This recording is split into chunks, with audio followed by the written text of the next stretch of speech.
Welcome to the Explore Words, Discover Worlds podcast from Bradford Literature Festival. In this spellbinding episode, authors Shubnum Khan and Genevieve Cogman explore the power of fantasy to reshape the past and reimagine the present. From an ancient djinn stirring in a ruined South African mansion to a vampiric plot unravelling in revolutionary England, both writers use the supernatural to confront buried stories, collective memory and untold grief. Recorded live at the 2025 festival, this rich conversation explores folklore, fantasy, historical fiction, and why the past is never quite as distant as it seems.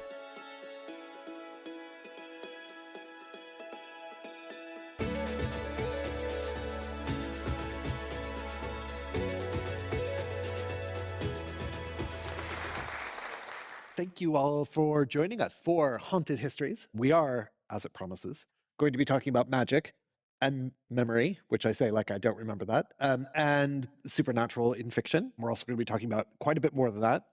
And we're going to be leaving lots of time for you to ask questions about what you would like to talk about. So there's going to be lots of space for this. My name's Jared, and I am joined by the real stars of the show, which are Genevieve Cogman and Shubnum Khan. I mean, I'm pointing towards the books, but the actual people are here too. Genevieve, I'm going to pick on you first. But if you don't mind telling us a tiny bit about your book, one of very many, and they're all fabulous, but if you could tell us a tiny bit about the most recent series, which just concluded, and how it relates to magic and history.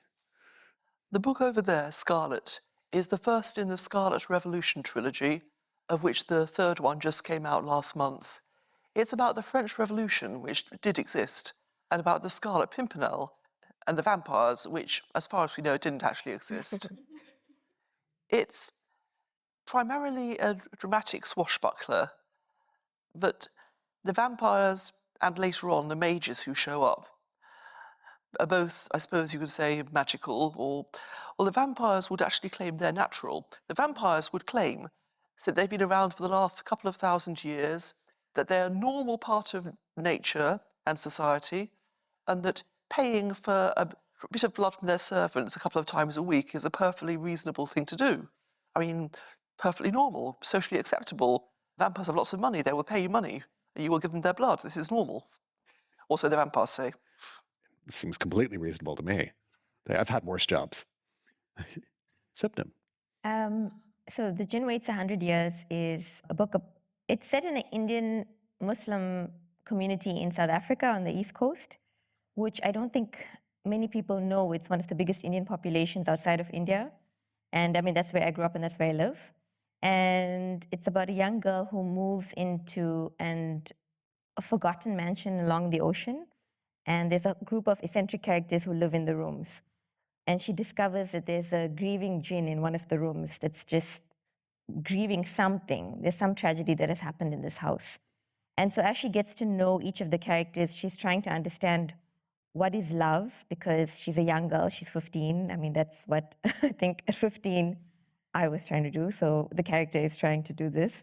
And she sets on this journey to figure out what is love. But as she's doing that, she uncovers the secrets of the house, which is she finds these diaries that tells her a story about what happened almost 100 years ago and the tragedy that happened in the house. And it goes back to almost 100 years ago when Indians first came into South Africa as sugarcane plantation workers by the British. And she discovers that there was a man who took on a second wife, and something happened and caused a death, and the djinn is now grieving this death and haunting this house. In a weird way, I'm like, there's no way she can summarize her book in like under 5 minutes. And you did. Every time it changes, I forget which part to go into and which part to leave out. But it is I mean, obviously you did a very good job, but it is layers upon layers across sort of space and time, which is amazing. And I guess my first deeply annoying question is going to be, you have multiple cultures, multiple geographies, you have multiple time periods, you have mysteries, and then you add a supernatural element to it. So what is that? Why that last piece of icing on the cake? And Genevieve, I'm warning you, this is coming for you too. There's layers of history, of fiction, of literary interpretation, of espionage going in there. And then you're like, let's have a vampire. So What did these elements add? I think I wanted to write a romance, but then you can't write a love story without writing a life story. So they were all different parts that got thrown into it. And also, it took me like 9 years to write the book. So it was everything that interested me over 9 years. So, I was interested in love, and I was interested in adding tragedy and mystery. And it ends up being labeled as Gothic. I didn't even realize, because Gothic has so many things in it, so many elements in it. And then the supernatural just came from wanting to be able to write a character, wanting to write human beings as extreme as they are. So the Djinn is grieving, and it's almost like a ghost. And I do feel like human beings, when you're deep into grief and you're really low, it's almost like you disappear and you're seen as something else, not human. And so I think the Djinn just became a way to explore love in a very extreme way. There is also an angry ghost. And there is an angry that's true. There's an angry ghost, and I don't know how that angry ghost just walked onto the page and said, "I'm here." And it was beautiful because as a writer, it made it so easy for me. That character just took over the page. Book. It was partly because I was thinking about all the things I enjoyed, and I was trying to work out what my next topic was going to be. And I was sort of basically writing down lists on pages, and trying to look for avenues to explore or things to put together in interesting ways. And then I thought vampires and Scarlet Pimpernel, and I thought entrenched power structure versus revolution. And I thought moderately innocent protagonist, sheltered protagonist, who is intelligent but who's never had an education and always been on the same country estate and never been exposed to political matters apart from front page of the newspapers and gossip, and developing her own political consciousness. And vampires as aristocrats, you've probably already seen it in that book, but an insult that was used at the time was sanguinocrat, which was just so perfect I had to borrow it. And the effect of what happens when people in power get frightened about giving it up. What happens when the idea of enlightenment is spreading across Europe. It's not just in France, it's not just in England.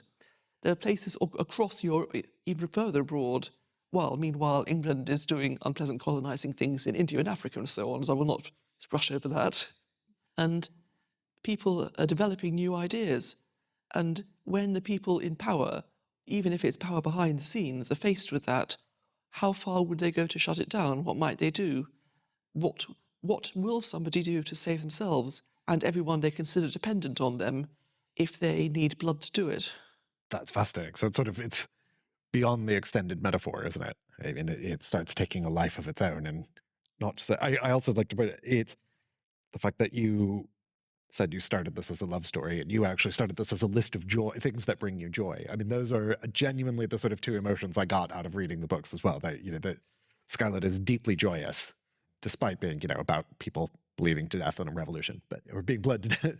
And Djinn is lovable is not the right word. It is about love, and you really get that out of there.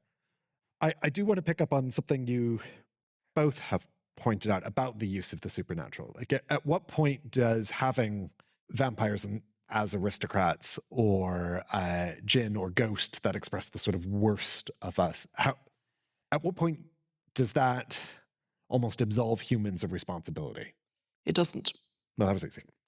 Sorry, I apologise, but I mean, humans might like to think it absolves responsibility, but it doesn't, does it? I mean, if your question is, why do humans enjoy portraying these things as inhuman or supernatural in order to absolve themselves of the responsibility, whether it's conscious or subconscious, then I would say that it's just part of being human. We all want a convenient excuse. Yeah, and I've never seen it as, I've seen it the opposite of that. When I described what the Djinn was, it was just to show the most human emotion in the most extreme way.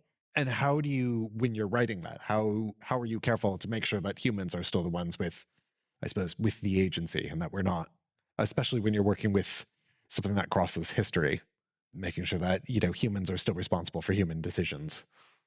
I would say that to some extent my vampires are still human in a way. They still have human emotions.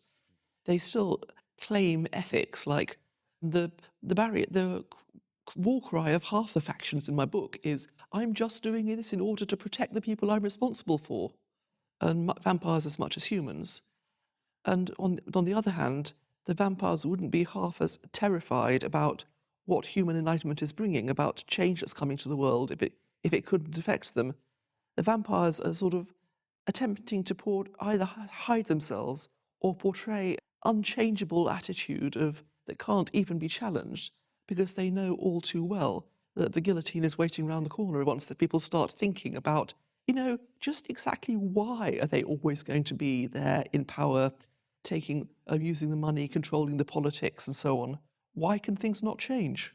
Yeah, and I don't think I'm ever thinking of how do I keep the humans in charge. The Djinn is just the Djinn, or the supernatural being is just a supernatural being, and they exist, and how do they interact? Yeah, I'm never thinking about, no. That's a fascinating area as well. Like, how do you, if you're mixing reality and I'm going to use fantasy as sort of the broadest term here, did you set out with rules? So, I'm going to have a Djinn in this book, and therefore these are the 5 things the Djinn can and can't do, or did it flow more organically? I mean, you might have a different, this might be different because I think our books are a little different. Mine is more like touching on fantasy a little bit, but I didn't think these are the rules of the world. For me, love or grief or memory are such intense emotions that it is like living in another world. It is unworldly sometimes what you can feel or what you can remember or how much it hurts or, emotion is so intense that I'm not thinking you're entering into another world, or this is, for me, a Djinn is an extension of grief, or the angry sister who is, we don't say whether she's a ghost or she's alive or not alive.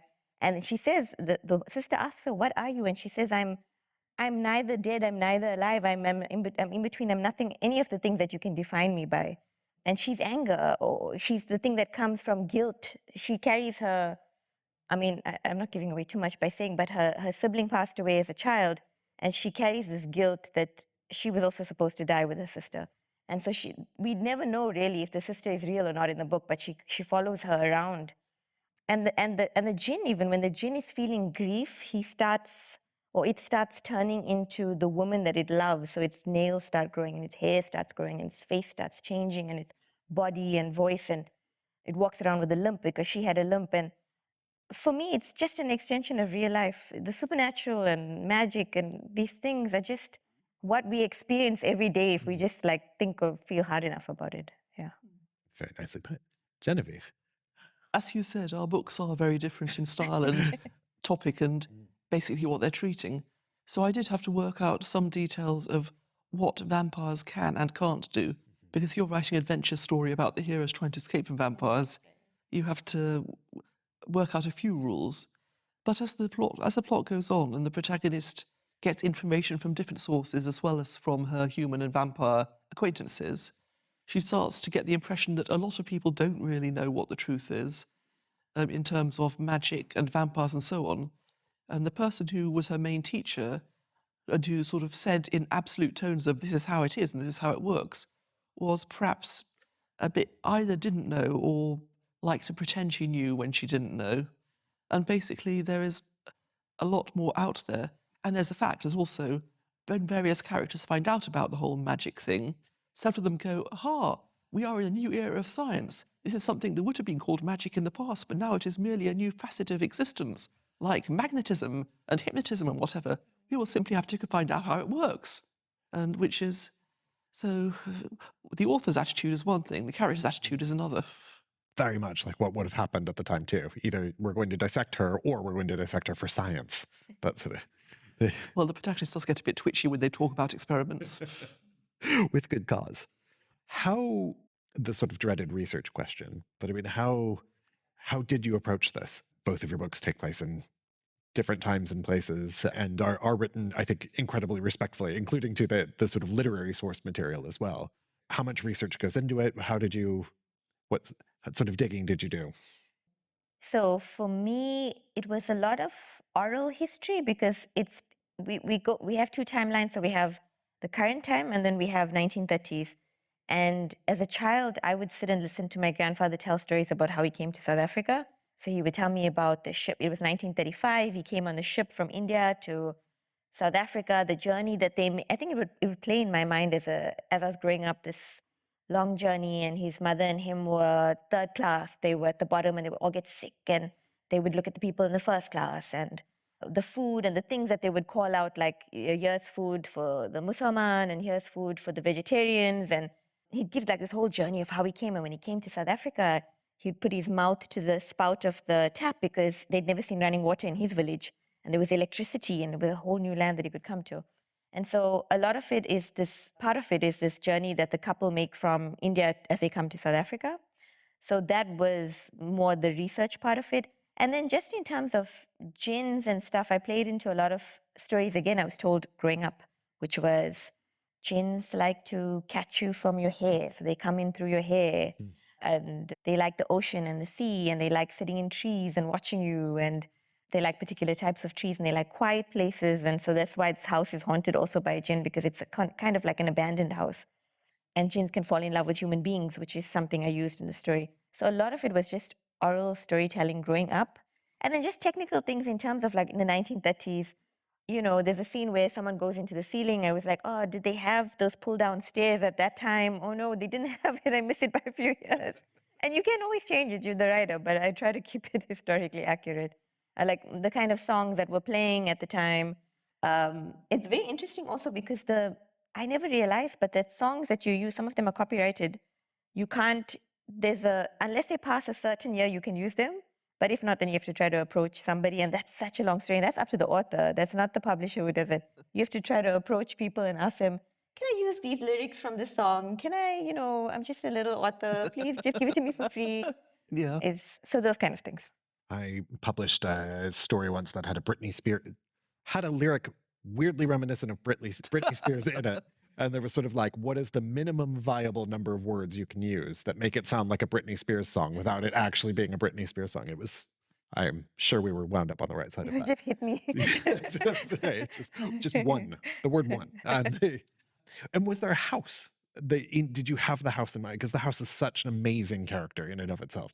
Was there a source house? So in Durban, it's very tropical. It's the east coast of South Africa. It's very lush. It's very green.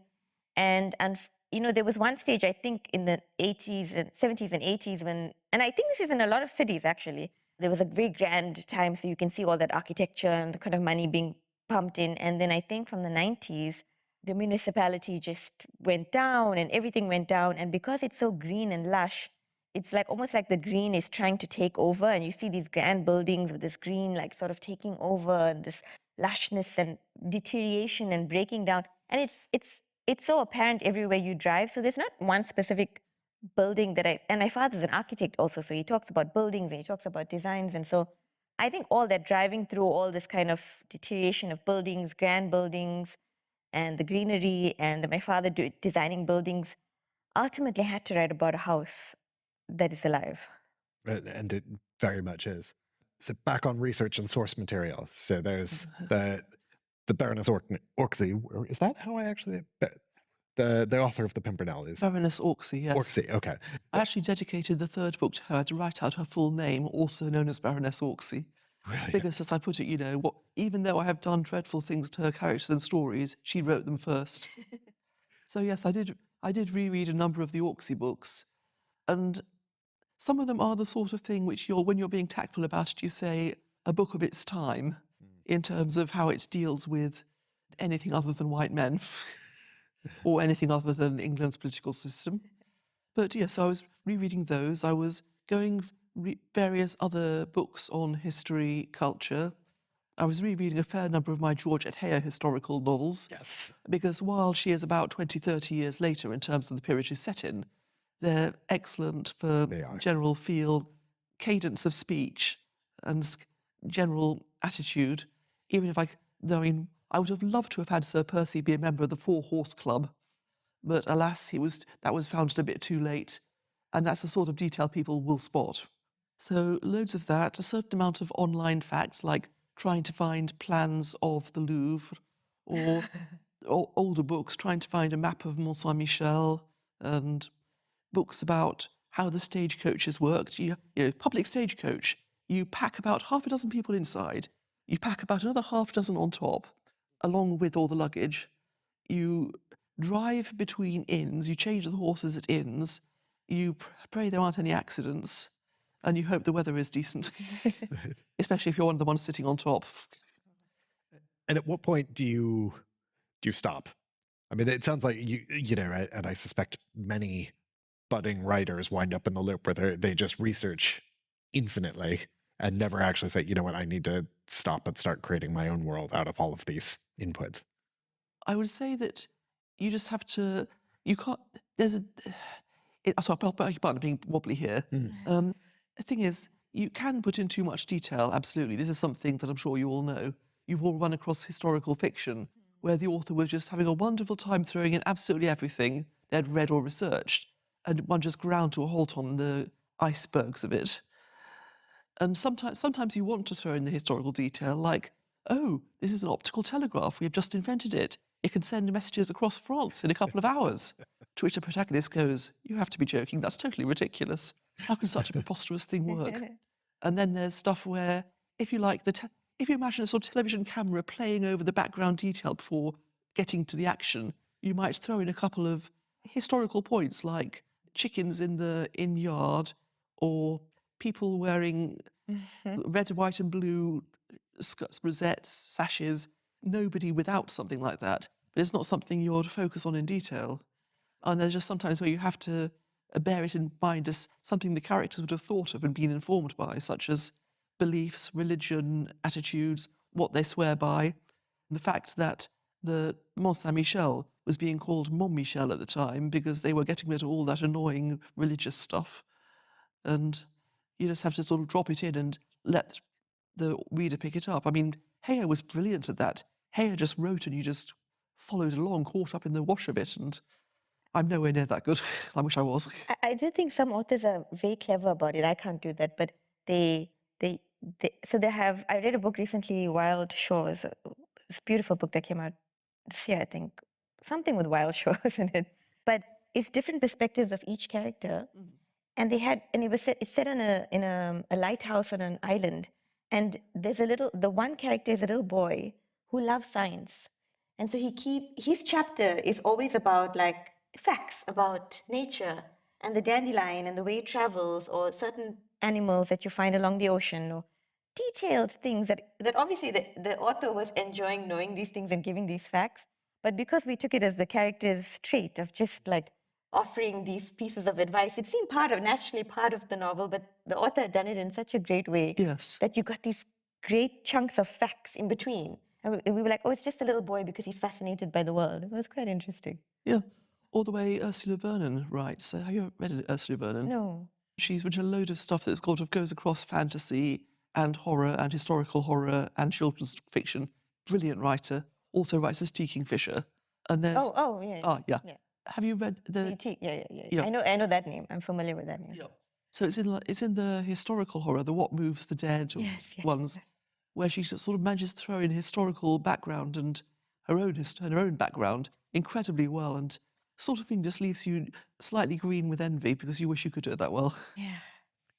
You know, touching on what you've actually both noted, things like music, things like stagecoaches. It's weirdly, it's the little details like that. I mean, the film references that are embedded through this, and you know what people are watching, what people are cooking, what people are eating, what they're wearing. Weirdly, that seems to just sort of bring things to life in such a natural way when you're creating these worlds.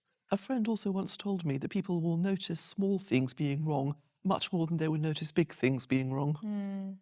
I mean, I think that's probably true for the world around us, I'm sad to say. But how do you, and I think you've probably given the answer to this, so might as well ask the question.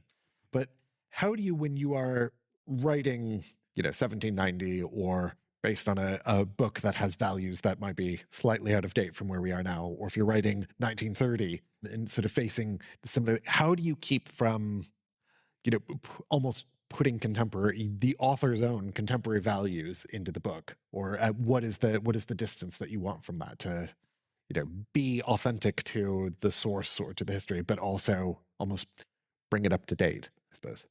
I suppose with me, part of part of the idea was I wanted to challenge Orcsy a bit. I wanted to throw a few things like, so just how ignorant was everyone surrounding the Scarlet Pimpernel about what was going on?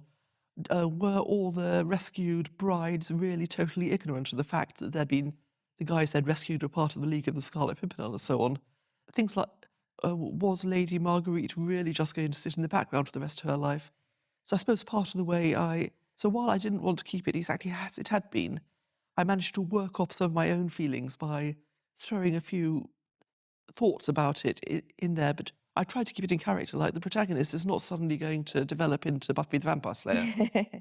She's going to remain who she is, which is, in terms of social background, that changes a bit in terms of what she can accept, in terms of religious background, in terms of how she was brought up, in terms of what sort of language she'll fall back on if she got panicked or nervous or worried. Yeah. This is slightly off track, but there was a version of the Mikado I once saw. Anyone here know the Mikado? Which has a character in it who is from a very lowly background, who's been promoted to Lord High Executioner. And the way they did it was they had him with a very affected accent. And in moments of dire stress, he fell back to Cockney, is this a time for airy persiflage? It's not so much a case, for me at least, it's not so much a case of trying not to impose my own values. I wouldn't be writing a historical which had my own values in it. But I am having fun throwing a few catches in there to make the characters themselves think about why they believe what they do. I think it's two parts to this answer. The first part is that if you create a believable world enough, the author goes in with you and understands that this is the world we're in now, and these are the rules. Yeah. But in the same way, I think you also should have fun with it, is that for me, so the main characters in the novel are this man who comes from North India, and he's very rich, and he comes on a ship, and he's first class. He's in the first class, and the white people on the ship are like, oh, what is he doing with us here, And you know what? Because my grandfather was in third class. So I get in my fiction, I get to put these Indian people come in as very rich people, which historically is inaccurate. But I'm the author of my world. Yes. And so I bring them in as very rich people, and they open up a sugar factory, historically inaccurate.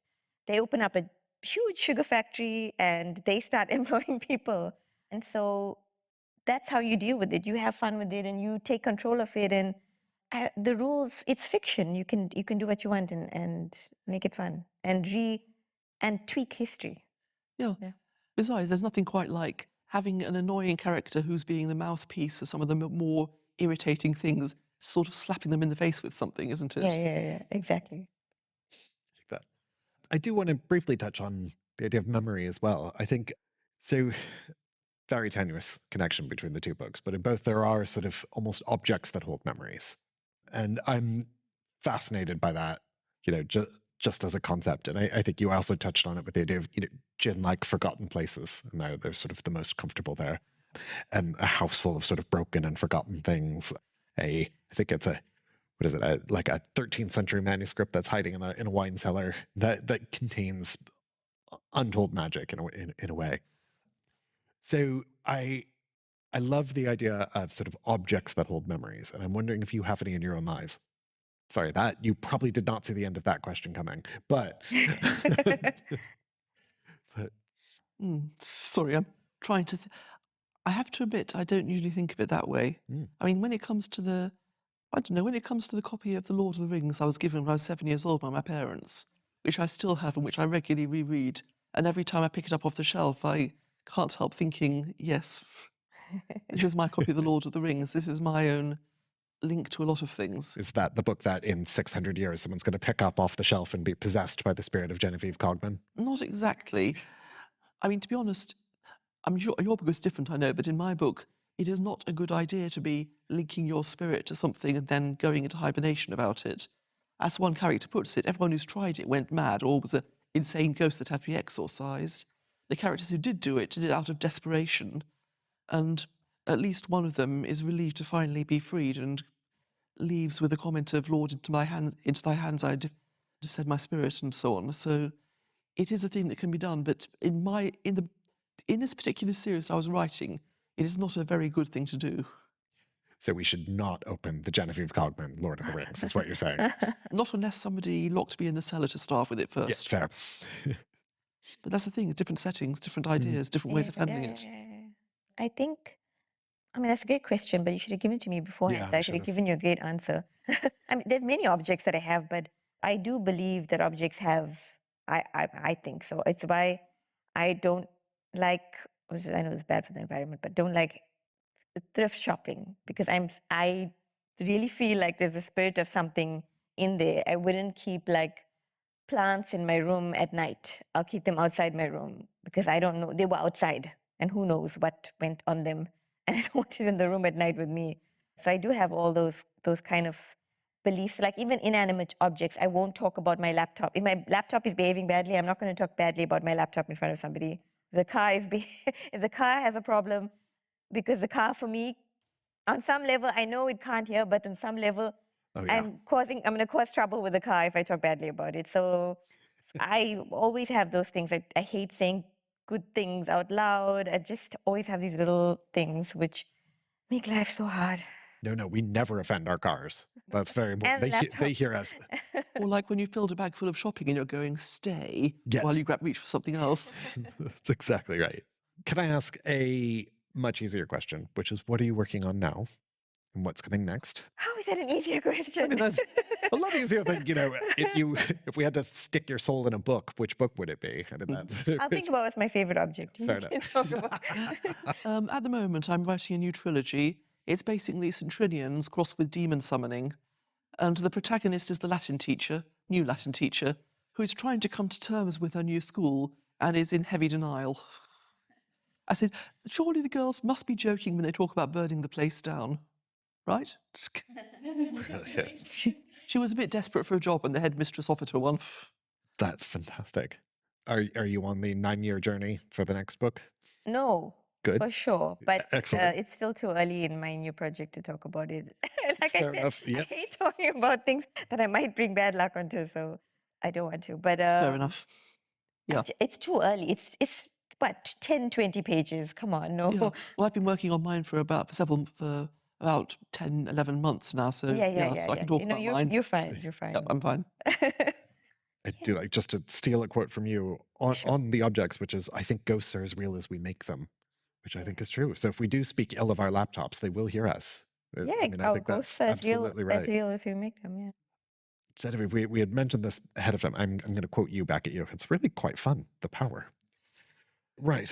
Worse, he said, imagine if we lived in a country where you must carry identity papers on you at all times, where informers lurk around every corner, where criminals rule and honest men must grovel in the gutter for work. I was wondering, do you think historical fiction is still relevant today? Well, what can I...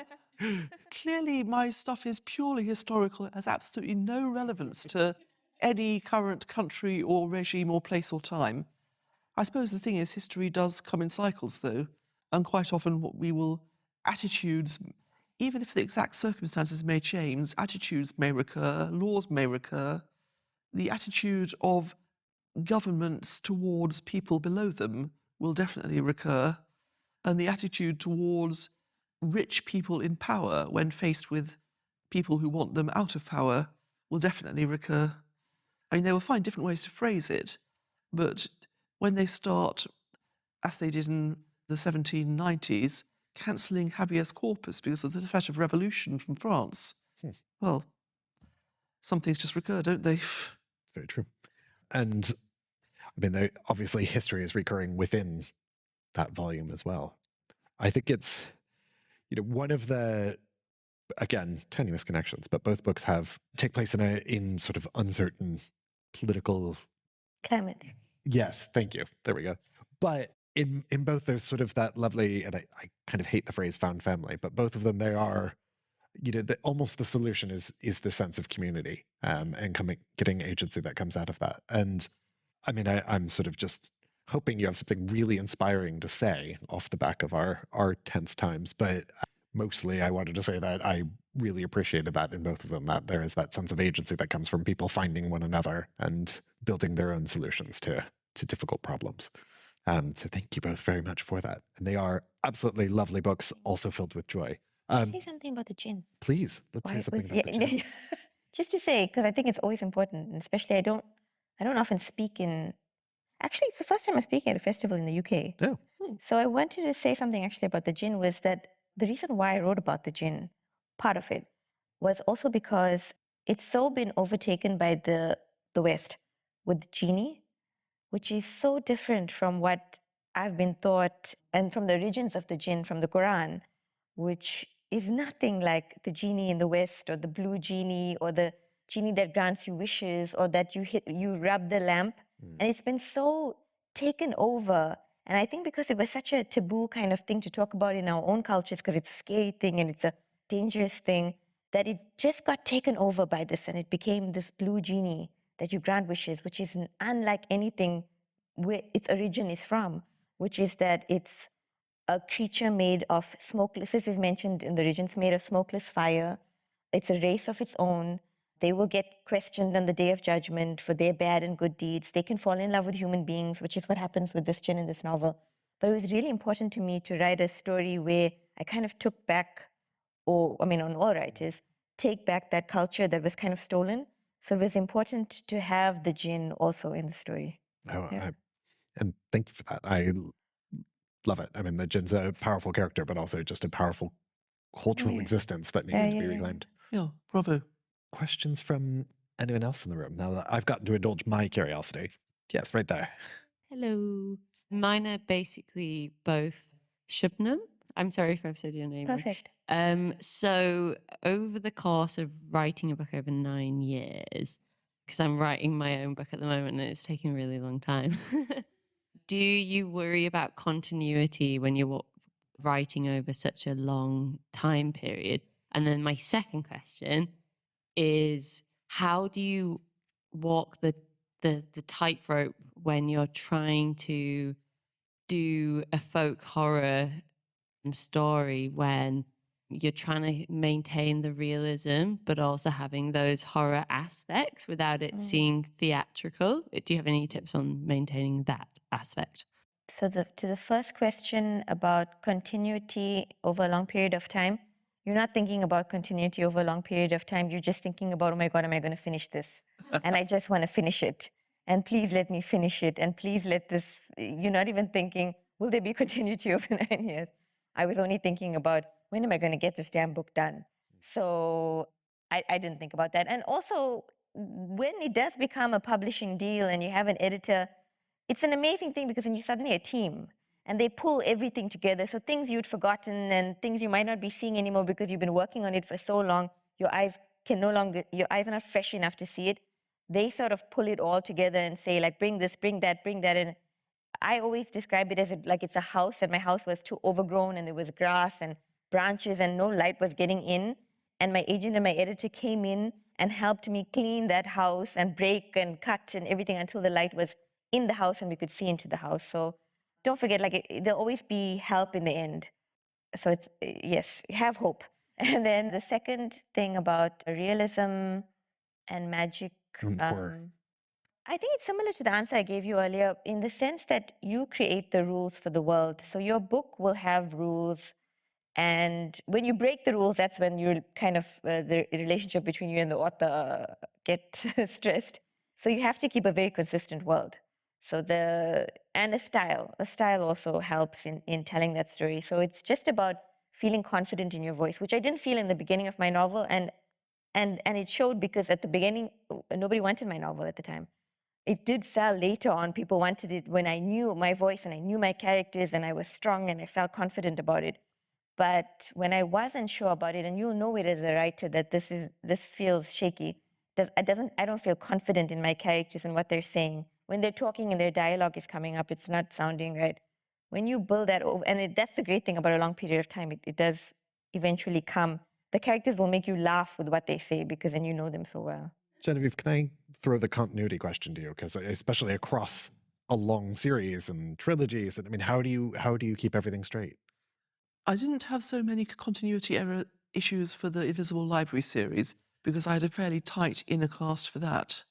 When I was writing The Scarlet Revolution, I had a cast list, which you will see at the beginning of each book. And now that I'm currently working on the school stories, I have a big cast list, usually with notes next to all the characters, so-and-so, Bursa, tends to have very horsey attitude, yoicks, Yeah. fond of Hong Kong movies and that sort of thing. And also, and because there are just so many characters running around at the moment, I need to have a cast list to keep track of them. Makes sense. And quite often when I'm busy actually reviewing the book in the editing stage, I have multiple comment tags down the side with notes like XXX, YYY, put in reference to gunpowder or whatever. Yeah. I want to see these. It sounds fascinating. Centrinians in general, or Also because, I guess I also have a question for you, is how do you produce, because I take very long to write, and you've done quite a few trilogies. What is your writing? How do you do it? What is your secret? How often Yeah. are you writing, and like, are you using a program like Scrivener, or are you just using Word? I'm just using Word. I write most evenings. For how long? Usually I'm at the computer for a few hours, though it's not solid work. It's just a case of I want to try and get at least a few hundred words on the page tonight. But Sometimes every evening? usually, yeah, unless I'm on holiday or I'm really totally off my beat and don't feel I can get anything done useful. But I just try to keep my head in it and keep working. And to be honest, mine is not just...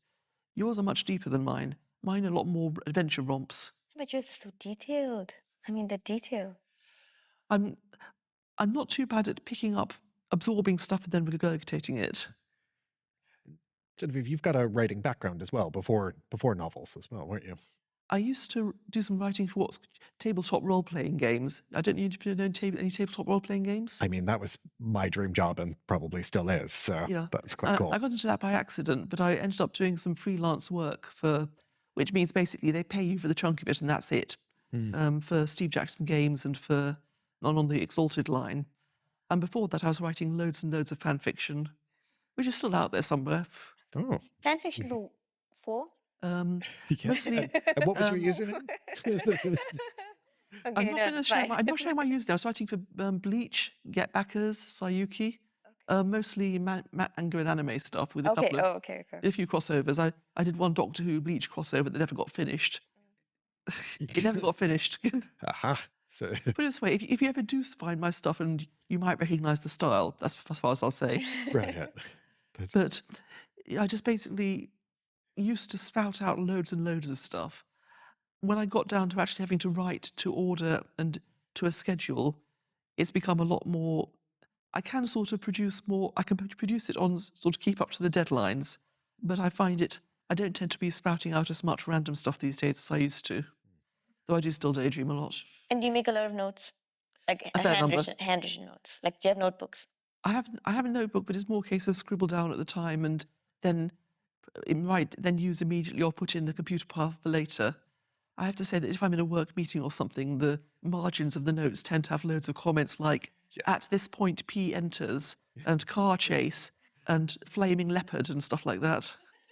I do like a work meeting where sort of the center is status, check budget, and then the column is demons. Pretty much, yes. Add more. Excellent. More questions? Thank you again. I really enjoyed hearing both of you guys. One question for Shubnum. You're writing about the Indian diaspora community in South Africa, and that was really interesting. Have you had other authors you've looked to, or what other? I haven't seen a lot in that area.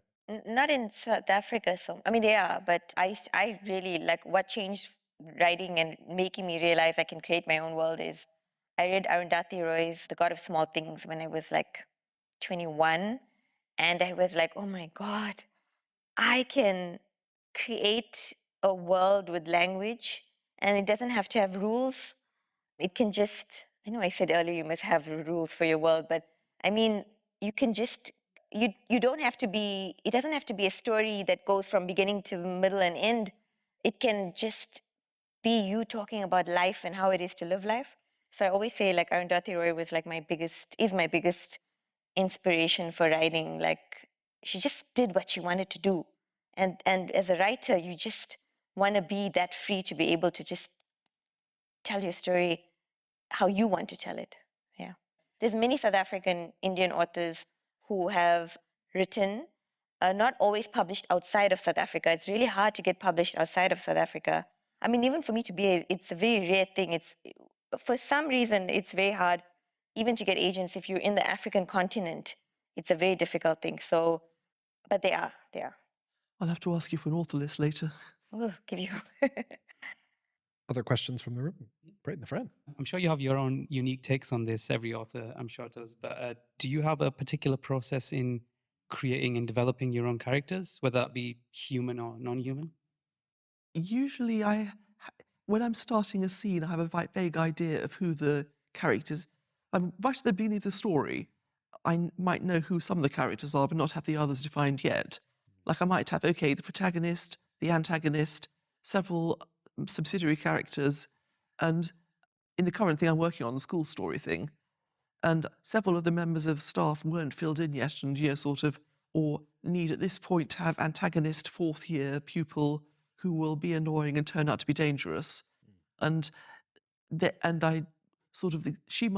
I might have some details on her, or I might develop her purely as the scene progresses and keep on developing her, like with the bit about, oh, she's the child of an MP and she tried to blackmail him because she wanted to go to Brighton for some holiday, and that's how she ended up at the school. And that was sort of spur of the moment, spinning off in the middle of a conversation about her with two other characters, and it went on to the background notes about her because it worked. Is there like a tipping point where suddenly you're like, I know exactly, they go from bullet points to I know them, I know their voice, they fully exist in my head now? I wouldn't say I ever fully know them, but they do feel some feel more realized than others. Yeah, I think for me it was my first novel, which was only published in South Africa. I had such a bad reaction from some family members who thought they were characters based on them. I mean, I don't know, maybe subconsciously, but it was such a terrible reaction, and I was very young then, and it really traumatized me. That when I wrote my second book, and I think that's why it took me 9 years, because I was like, nobody will ever recognize himself in this book. Every character I write will be the most strange, weird, different, from unlike anything I know. So we have a gardening, the gardening mortician was taken out, but we have a lady upstairs who plays the piano and is crazy, and just every character was so different from anybody I had ever known, because I never wanted anyone to ever point and say, that's me in your book. And so that's how those characters for this novel was created. Me going out of my way to write characters who had no similarity to anybody I knew. There's like 12 characters, so it was very hard. I absolutely love that. I can not only see that in your family and definitely in mine, but like the whole, like, write what you know, but that's dangerous. Yeah. Like, what if they... Sometimes you do borrow things from the past, though. Like when I was at school, we had a teacher who was very boisterous, very jolly hockey sticks girls. And she used to return we used to have these workbooks, hardback, that we used to do the writing in. And when she was returning them, when we'd done badly, they'd be sort of tossing them across the classroom at us and slapping them down on the desk. And that sort of mannerism I might borrow for a teacher. I mean, not borrow the whole character, but just sort of borrow that. As long as they don't recognize it and then hassle you at family gatherings. That's the... Well, Or never speak to you I again. wouldn't do it if it was anybody if I thought there was any likelihood of them ever recognizing themselves, or even anyone ever recognizing it. Yeah. But it was 30 years ago, and hopefully, yeah. I mean, and the good news, it means that your family read your book. I don't even think they read it. I think it was like amongst themselves, they were, the rumor was spreading, the wrong rumor was spreading. One person had read it and then it was just, so they didn't even read it, or they didn't even buy it at least. At least if they bought it, I would have read Yes, that's right. Yeah, if you buy it, you can believe whatever you want. That sort of thing. Yeah, exactly. Excellent. Questions? Do you worry that if you're trying to pander to other people, that you lose the integrity of your writing? Say with your second book versus your first book? You mean with the changing of the writing characters? Of adjusting your writing style to people and trying to not capture people? I mean, I wouldn't say I would adjust my writing style. It was just the characters that and in a way, it helped challenge me, because I didn't look for easy ways. Because it was pulling, like, it's very easy to pull from people, but it made it harder for me, because that's why it took so long, because I had to really think of of characters who didn't just fall like from easy things to pull from. So I think it challenged me in a good way. Yeah, and it did change it, but I liked the way it changed it. Yeah. And there's a whole question of listening to your editor, isn't there? When the editor says, have you considered, if they're being polite, they might say, have you considered doing this way? And you think, would I be giving in to popular taste if I do what? Oh, yes. And then you think, but then again, they are a qualified, experienced editor who knows what they're saying, and perhaps I should pay attention. And Exactly. Like the Djinn was something that was pushed a lot. It's a small character, but I think there was also this idea that a Djinn is becoming popular. And so make the Djinn a bit bigger. Make the Djinn a little bit bigger in the story. Yeah. Less family, more Djinn. Or in one of the Invisible Library books, I'd put in a scene in one book which had Vale's sister a character's sister showing up, and the editor pointed out that she had not occurred previously in the novel at all, that it was a sort of huge bump to bring her in there, that the information she needed to dump could perfectly well be given to another character who already showed up, and it would actually be smoother if that other character got to be the one who did that bit in that scene rather than her. And at first I was a bit irritated because I've been looking forward to have her big entrance. And I thought, well, then again, she has a point, so you sort of pay attention and you think about it. What about sort of fan or reader pressure, like across the series? People, I mean, invariably everyone has an opinion and they're all going to be sharing it at you.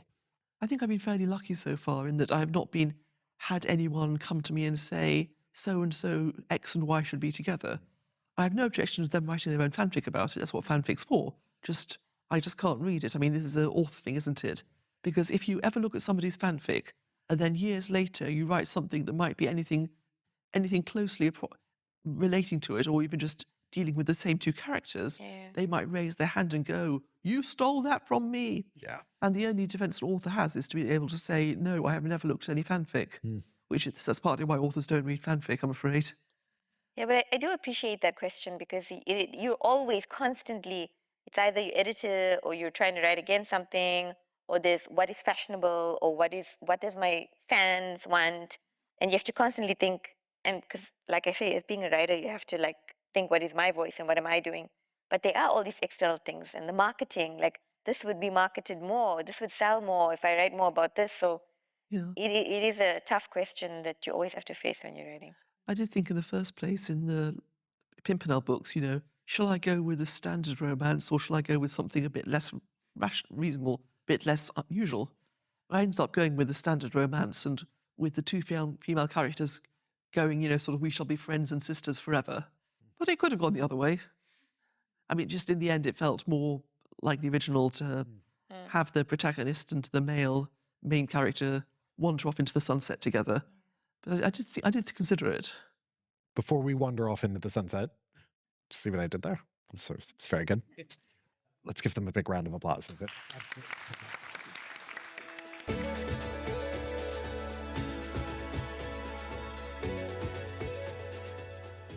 Thank you for joining us for this episode of the Explore Words, Discover Worlds podcast with Bradford Literature Festival.